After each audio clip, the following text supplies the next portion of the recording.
great talking. Wait, no. How do you think Batavia will change in the next 10 years? That's an excellent question. I really commend your thoughts here on trying to put something together to ask me. You know, that's a very, very good question because I think a couple of things have happened. Number one, Batavia to some degree has kind of grown out to about as big as it can be as things currently stand. And, you know, right now, the big thing in Batavia is the presence of the Fermi National Accelerator Laboratory on our east side.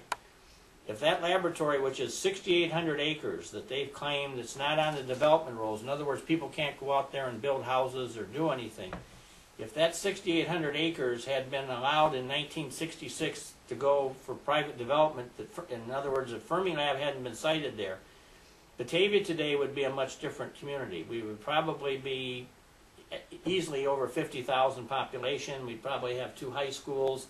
We probably would. We think we have problems on Wilson Street today with traffic. Imagine if you had, you know, another 25,000 people living over on the east side than what's there now. So Fermi Lab is a real interesting thing to have in our community, and it's been a great facility. Has a lot of highly educated people, nice people. They don't do anything that seems to be dangerous in there. They don't smoke, smell, pollute, turn on bright lights, make noise, you know, cause any contamination of any kind. So they're a great neighbor. So hopefully Batavia can continue to see Fermi Lab stay in place. If for some reason someday Fermi Lab were to be shut down or to disappear, then all bets are off and it could be kind of a whole new thing. And I think it would be very challenging to see what would happen there. I'm not envisioning that's going to happen in the next few years, but maybe when you grow up and are an adult, that may be a discussion that Batavia may have to have. Because suddenly we could have a whole bunch of land that is not now on the development rolls that could become available to it. So that's the other one that we have is the Mooseheart property, which is over on the southwest side of Batavia, across from Batavia High School. And there's about 1,300 acres there, and the Moose people are talking with us, and they're not looking to leave, but they're looking to maybe to develop some of their property because it's so valuable. And so we're kind of moving that along very cautiously and carefully, so whatever decisions are made there are done the right way.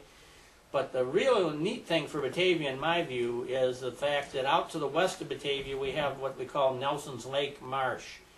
And that is an area that's been bought by the Kane County Forest Preserve, and they've now set it aside as a forest preserve in a natural wetland area. And with the land acquisitions that the Forest Preserve's done out there, there's almost 1,500 acres, and it's going to be the largest forest preserve in Kane County. And again, had that not been done, Batavia's population could have probably been greatly impacted by that. But between the Nelson's Lake Marsh, Fermi Lab, and Mooseheart, you know, we don't know exactly what the future of Batavia will be. I would trust that those who are in government or the leadership of the community will continue to work with those facilities to hopefully maintain their presence in our community. But if the day ever comes that they aren't, that whatever is done will be done very cautiously and with a lot of understanding that it doesn't have a real dramatic, you know, negative impact on the community. So that's about all I could tell you. I mean, I think downtown Batavia right now has some very unique opportunities once the U.S. economy kind of turns around to have some significant development of a positive nature. As an example, over here on the East Wilson Street, we've got several vacant stores right now, but I've had people come in here in the last few months asking about like Old Rochelle's drugstore space and whatever. They wanted to turn it into a restaurant or some kind of a sports pub or something. But the problem is that financial lending by the banks is so tight right now that people have a hard time getting a loan to do a new business venture. But I think when that changes, Batavia will come roaring back with a lot of neat things happening. And again, it's just having to be patient. It was great talking to you, Mayor. Thank you for very much for the interview. Thank you. My pleasure.